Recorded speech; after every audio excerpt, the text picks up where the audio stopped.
Much for being here, and thank you for your testimony. In the interest of time, because we have this room for a limited period of time, and I know some of my colleagues have to go, I want to yield first to my friend from Indiana, Mr. Burton, for some comments and questions.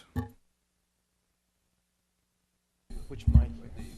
Well, first of all, let me thank all of you for taking your time to come here, and we all want to make sure that human rights violations are eliminated or at least minimized, and toward that end I appreciate what you folks are trying to do. Just like to go through a few observations that I have. I'm not sure I'm going to be able to ask you any questions because I have some constituents coming. But, you know, if somebody's in a movie theater and they holler fire, they may not be responsible for the injuries that take place, but they do cause a mass exodus. And sometimes radicals who stir people up aren't directly involved in an action, but they're the ones who stir it up and try to cause the problems that end up hurting a lot of people. I think that's one of the things that should be considered.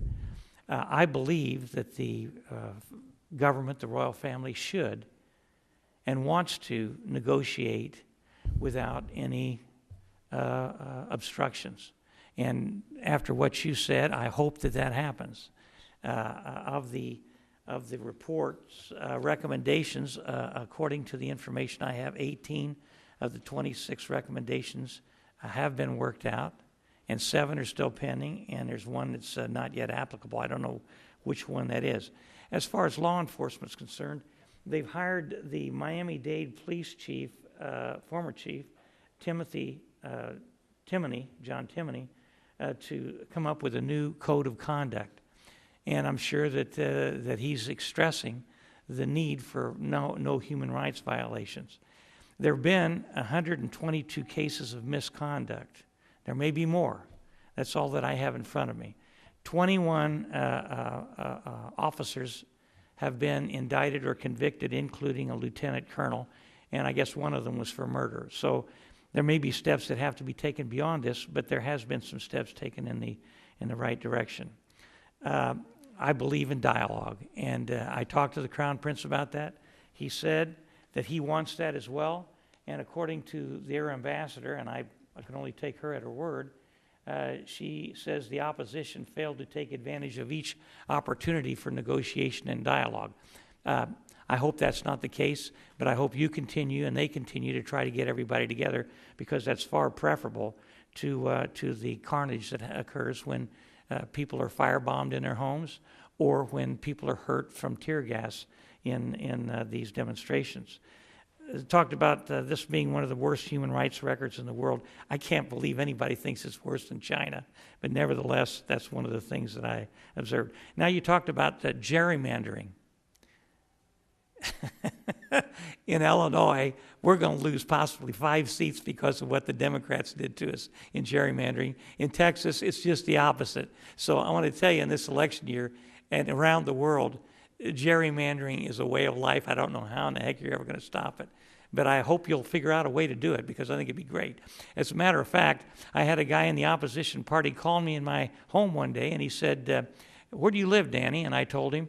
I said, "What do you want to know for? You're the opposition." He says, "Well, I don't want to put you in with Carson because I don't want you two running against each other, so I'm going to give you a great district." Well, I didn't object to that, but nevertheless, gerrymandering is a fact of life. And I think you know what I'm talking about. Somebody said that the Crown Prince has been marginalized. I hope before I leave you can tell me who marginalized him, because I did not get that impression when I was there. It was also said that there was a quid pro quo for weapons. I don't believe our government does that, but if you can give me an indication where there was a quid pro quo for weapons, I'd like to know what it is. I think it's important that we do make sure that there's stability in the region, not only from the Fifth Fleet, but so that the Bahrainis have the ability to protect themselves as well. You talked about the visas and stop people from getting visas who have committed these atrocities, or whatever you call them. I don't know how you decide who doesn't get the visas. Is it a court of law, or is it somebody that just makes a comment from a human rights group? I mean, there has to be some validity to the charges against them if you're going to take away a visa right. You talked about unprovoked attacks. That is a subjective comment. I mean, if somebody's throwing a firebomb at somebody's house and a lot of people's kids are in there, that might provoke somebody. In combat, in war, many times people do things beyond the pale because of the provocation that took place by injuring somebody that's in close proximity to them. Tear gas. Tear gas is used in the United States. We've used it here, not too far back. We had the demonstrators on Wall Street. We've had people out in California, in Stockton, and people all over the place. And sometimes the government has to go in and break them up. And sometimes they have to take them to jail, at least for a period of time. Students at the university. I was at the university and I spoke, as did my wife. And I had them show me some movies or videos of people beating the hell out of students at the university. And those students were beaten up not because they were participating in any operation against the government. They were being beaten up by people who were on the other side of the issue. And they documented that for me. Law enforcement. Well, we'll pass on that. Let's see. 92%, according to the information I have, of the people who've been laid off or lost their jobs have been rehired, and they're working on the other 8%. I don't know how you decide whether they're getting a better job or a worse job or less money. Once again, I think unless you look at all of them, you can't come up with an answer. So it's fairly subjective. I think beating Bahrain, who's been an ally of ours forever, over the head is not the best way to get them to change. I think the best way to get them to change is through engagement. And I think that you and people like you who say they're willing to come to the table, I give you my word that I'll talk to the people in their government and say, I hope that you will come to them and sit down at the table and try to work out your differences. Now, you may not reach 100% agreement, but you may reach some.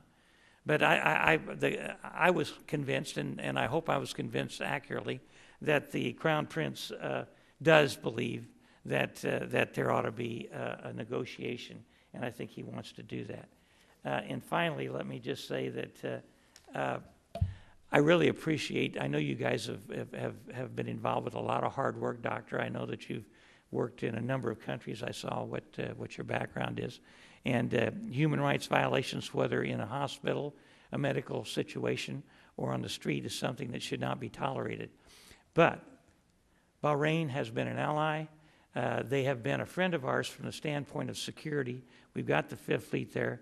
And so while there have been some violations of human rights in the past, I do believe that they want to get away from that and get on with solving the problem so that there'll be stability in the country.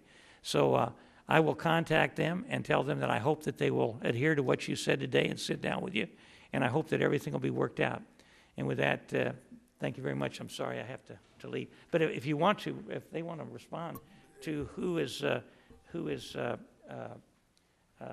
marginalizing the Crown Prince, I'd like to know who that is. Sure. Well, when I say he's been marginalized, what I mean in particular is that he had specific responsibilities until last year. He was in charge of the dialogue process. He was in charge of a number of institutions in Bahrain that were very important in promoting economic development, being less dependent on oil and on Saudi Arabia, and promoting, education and more broad-based economic development in the country. And he was literally stripped of all of those responsibilities. By whom? Well, I mean, ultimately you have to ask his father that question. There are other members of the family, the defense minister, the head of the armed forces, the prime minister, who is the longest-serving prime minister anywhere in the world, who are seen It's his as— uncle, is it not? That's right, who are seen as much more hardline and opposed to compromise. The inner workings of the family I should not be commenting about because I don't know. But the result was that he was stripped of those responsibilities. He is, I think, committed to a reform agenda, but he is less capable of pursuing it today than he was then. And on dialogue, I do want to make sure that I just quickly address that. I think that there was an offer, I think a genuine offer from the Crown Prince to the opposition early last year to sit down and talk things through. And I think most independent analysts believe that the opposition made a mistake early last year in not accepting that offer. But I think since then, it's also fair to say that offer has not been renewed. There was a dialogue, as the Bahraini government will tell you, in which they invited about 300 people, of whom a tiny fraction were members of the opposition, and that anybody could make a speech about anything they wanted. You know, I was thinking of an analogy for this. I mean, imagine if the House leadership had a problem with President Obama over, say, I don't know, the budget. They do. Right. And you said, you know, President, you need to sit down with us and we need to work this out. Let's have a real dialogue. And the president came back to you and said, Congressman, I'm all for dialogue. I'm going to invite you to the White House next week.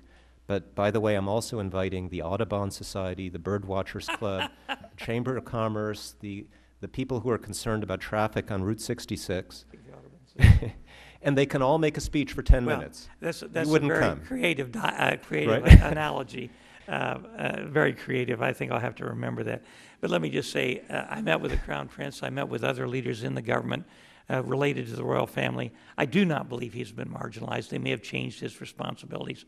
But as I said to you before, I will do what I can to see that a dialogue does take place between the ruling government and the people who are having difficulties. But I hope that you will carry back the message that the way to solve problems is not through firebombing and attacking and those sorts of things. That only leads to more and more violence, because any government who's attacked with firebombs and their families are threatened and everything else is going to respond. They're just going to do that. Thank you, Mr. Chairman. About this, refusing the violence. And as I said, we are inviting the Crown Prince, or we are ready to accept his invitation. We totally appreciate your support for such an initiative. I hope this hearing today will be a historical day where after this hearing we will see the negotiation with the ruling family will start after this hearing. Thank you, Mr. Woolsey. Sorry, I had to leave. Thank you. When I visited Bahrain, it was just at no end, because it went from the Arab Spring to the Arab, continuing. And at the same time, we were having the occupier movement that continues in our country. And so it was just so clear to me. And I said to the members of the regime that we met with, the king, the crown prince, the prime minister, that this is what's happening in this world. People who aren't being heard or feel like they're not benefiting from the benefits that they're bringing to their countries want their fair share. And they aren't going to be quieted. And it was so obvious that the Crown Prince indeed has one set of ideas, and there's a hard line in the royal family that doesn't think like he does. But I said the same thing to them. That Bahrain could be an example of how to make this work. It's a tiny, I don't know if it's wealthy, but it's well off. I think it's just a lovely country. Could be an example that we can't, this doesn't have to be. You don't have to have all this acting out. Because people are going to be heard. They're going to be heard in our country too. If they don't feel like they're getting their fair share, they aren't. They're going to demand it. And they're going to do it in Bahrain. Now, one of the disturbing things that I learned while I was there was that the lower house, what's it called? Okay, that was the elected members. Well, the Shiite were resigning in great numbers. And they did. So I think that, which then resulted in a new election where even more Sunni represent now. So I ask you, as part of the opposition, Matar, how did that benefit the opposition when you're not part of the discussion there in your government? As I said from the beginning, Bahrain is considered as an authoritarian regime. Just think why Bahrain is considered as authoritarian regime and they have election. Why Bahrain is considered in a lower ranking than Qatar, which they don't have a parliament. The ranking is below Oman, and Oman does not have an elected parliament also. And they don't have even constitution there. So why Bahrain is worse? This can give you an image how real the election and how power is our parliament in Bahrain. We are ready to be engaged. We are not asking to go for constitutional monarchy tomorrow. We are ready to engage on a clear roadmap with the moderates in this regime. I'm sure that and I believe in your beliefs for you, but being part of a real democracy, inside outside works better than just outside. If you have people inside, elected by their people, and then the outside groups, it really, I just think, I'm surprised that happened that way. I'm sorry it happened that way. I do have a question for you, Tom. No, I don't. It's for Mr. Solemn. Are there other countries that take their doctors and try them? And if so, who are those other countries? And what then, as a part of that, what's the fate of those who were convicted in June? How are they being treated, and the ones that are still in custody? Well, let me start with the latter. There's a group of 48 medical specialists, so mostly doctors, but also nurses, hospital administrators, paramedics, etc. They were divided into two groups. 20 faced felony charges and up to 15 years in prison, and the other group of 28 faced misdemeanor charges. Their trial is ongoing, the group of the 28. Those facing felony charges, 9 were acquitted last month, so that is very good news. The bad news, unfortunately, is that 9 still face these felony charges with reduced sentences, but still up to 5 years. Their final appeal at the highest court of appeal, at the Court of Cassation, was supposed to happen this past Monday. They deferred, which is customary in Bahrain, and that is now scheduled for October 4th. It should also be noted that these 9 medical specialists who are some of the country's leading medical specialists. Actually, some, I believe, were doctors of the royal family members. In any event, they can be arrested at any time. So it's a precarious situation. Regarding attacks on doctors throughout the world, it's actually one of the reasons why Physicians for Human Rights was founded by physicians over 25 years ago.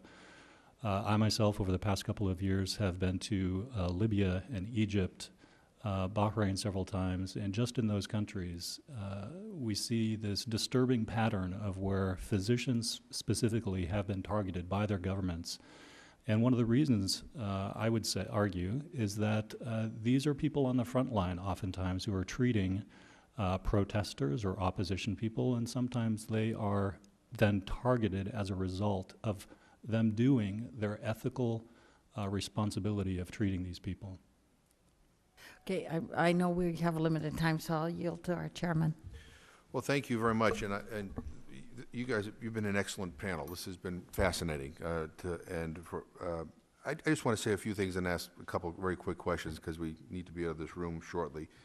Let me make it clear that Bahrain is an ally of the United States.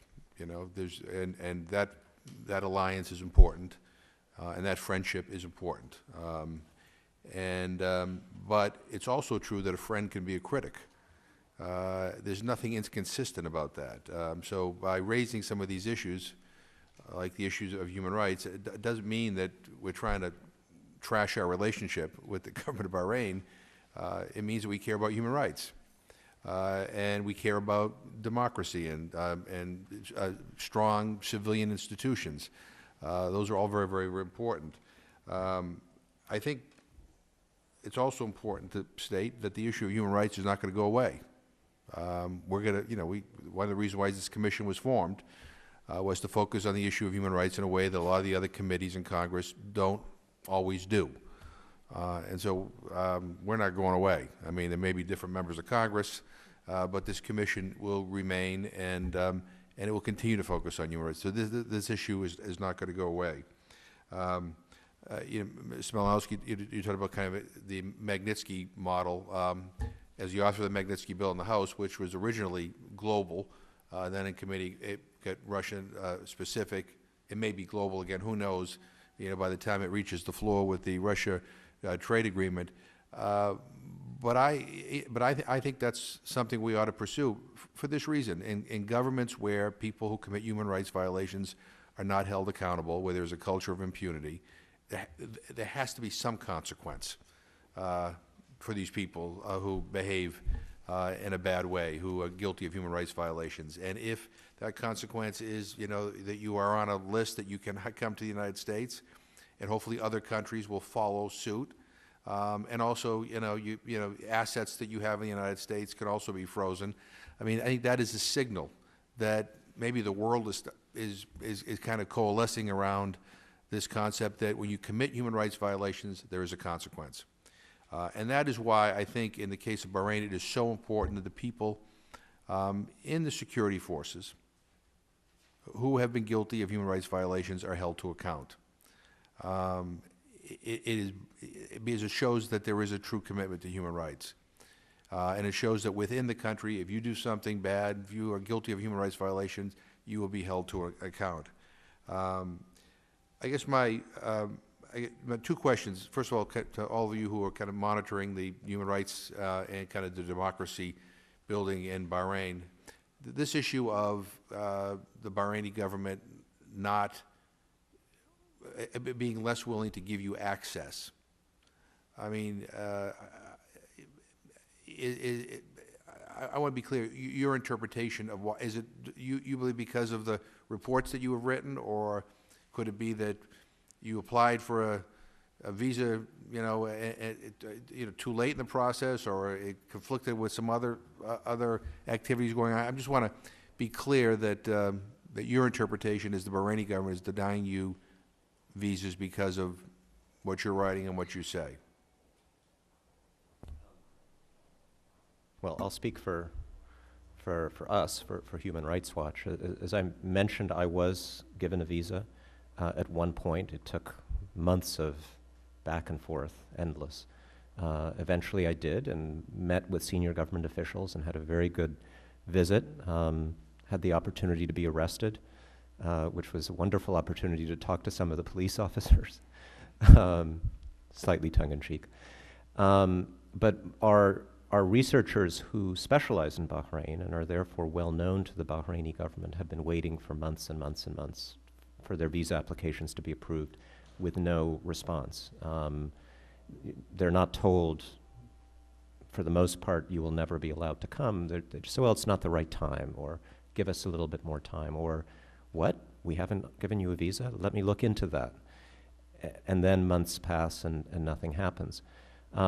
It's not just human rights groups, it's also journalists. The U.S. Institute for Peace, not a human rights group, had a delegation that arrived at the airport in Manama a few weeks ago. They were turned back, and they were told it's because of things on the USIP website that were critical of the government of Bahrain. So it's not an absolutely consistent pattern. Some people do get in, or maybe they get in once and then they write something and they don't get in again. But there's, I would call it an effective visa ban on certain American citizens based on what they have written and said about the government in the past. Mr. Solomon, do you? Sure.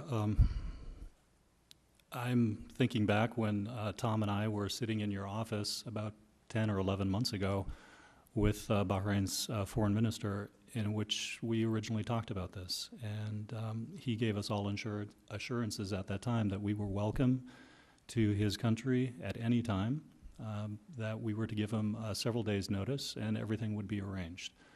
We took him up on that offer, and I was immediately given a pretty rare 5-year multiple entry visa. In January of this year, I went back to Bahrain. I guess that was my second trip, and was not let in, and was held at the airport for, gosh, about 12 hours. My third trip, I had requested to go for 4 weeks, and I actually would like to be on the record for saying why Physicians for Human Rights asked for such a long period of time. We are well known for doing epidemiologic work. This type of research enables us to quantify the prevalence and incidence of human rights violations. Had we received a visa for 4 weeks, we could have uncovered human rights violations perhaps on, various sides. Instead, we were given 5 days, not the days that I had requested. We had to change air tickets and lost quite a bit of money in the process, but we were allowed to be in the country for 120 hours.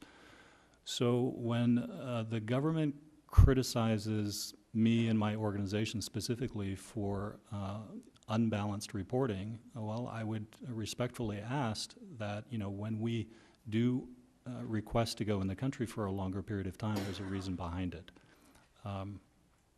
My third request was never responded to. So, as Tom said, it's almost like an implicit ban. Mr.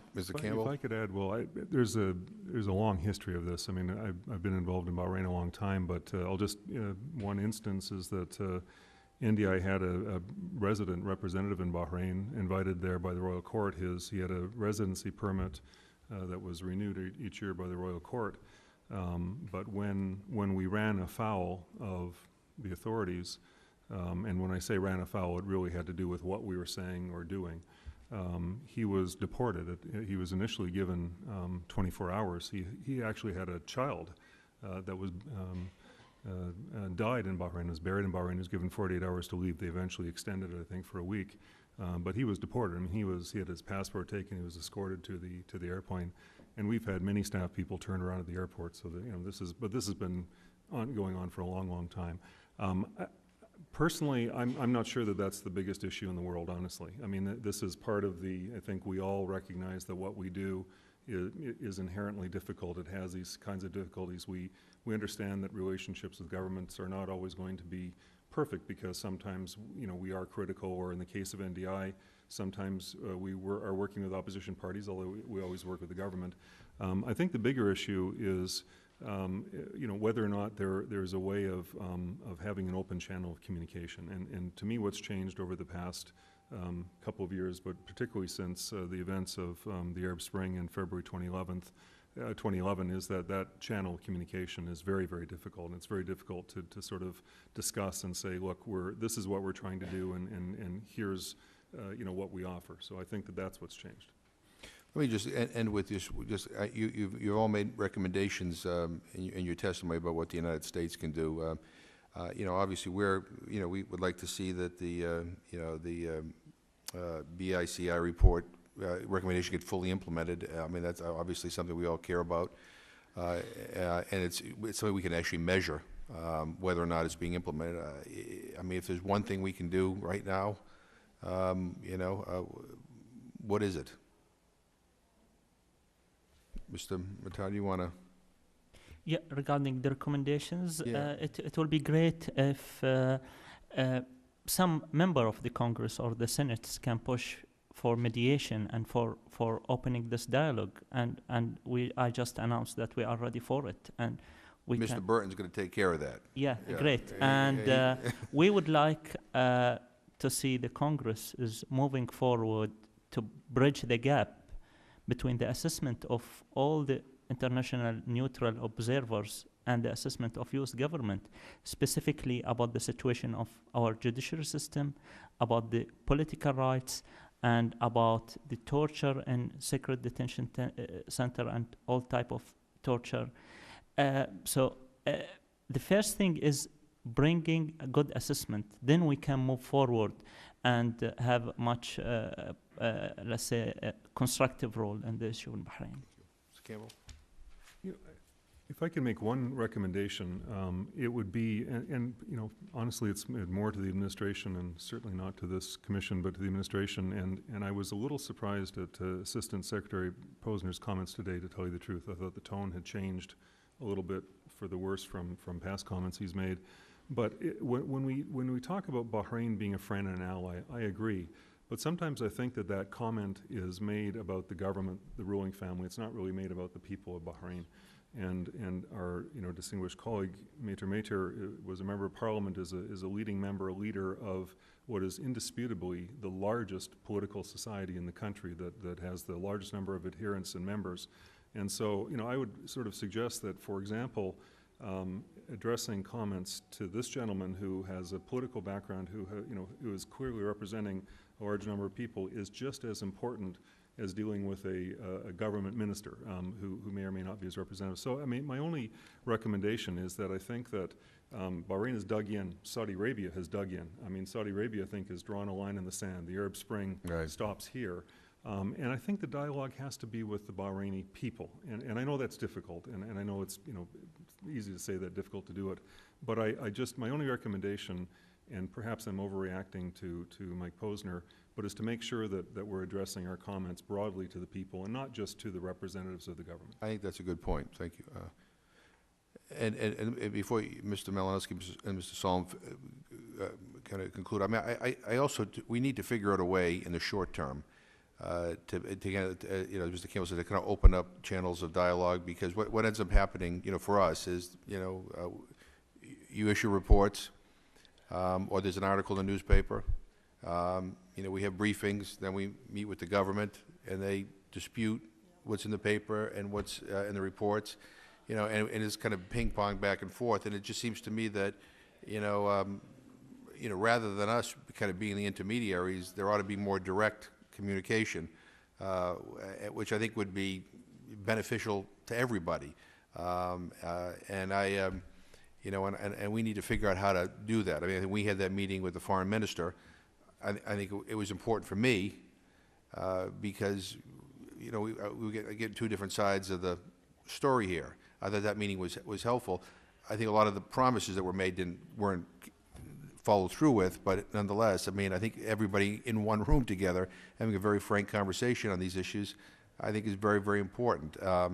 And the reason why I asked the issue about the visas is because I think that is a legitimate issue. I mean, a very legitimate issue from, from somebody who tries to observe human rights. If we can't get people in there to monitor the situation, if you can't get people in there to take testimonies, if you can't get people in there to observe, then it's just very hard to get information. And I think, the more difficult it is to be able to get human rights monitors to go into Bahrain, I think that reflects poorly, I think, on the government. But anyway, let you finish with your one recommendation that we could do soon. Well, the solution to this problem can only come through dialogue. So, of course, the main thing we should be doing is promoting that and encouraging, frankly, mediation. The problem is, whatever Mr. Posner may have said, the administration has proposed that. It has been pushing it for months and months and months. Individual members of Congress have made that suggestion to the government, and the answer has been no, we're not interested in that. So barring that, assuming that this crisis continues for the foreseeable future, the one thing we can do is to try to keep the good guys alive on both sides, so that when the time is more ripe for compromise, they're still alive. The administration has invested a lot in trying to keep the good guys on the government side alive, and I appreciate what they've done and why they've done that. But I think much more needs to be done, and they need to be much more focused on trying to keep the good guys alive on the opposition side. So, as Mr. Campbell said, addressing them more, telling them more about what the United States is doing, and I believe taking some actions like the one I proposed, which would help to show them that their concerns are being heeded. Even as the U.S. government is selling arms to the government, it's also taking some steps that heed their concerns, providing some measure of justice through our own laws when there is none inside of Bahrain. I think that would allow leaders like my friend here to be able to go back to those youth on the street who are throwing Molotovs and to say with greater credibility, be patient, because we do have friends who are going to stand by us. If he can't say that, we're going to have more violence.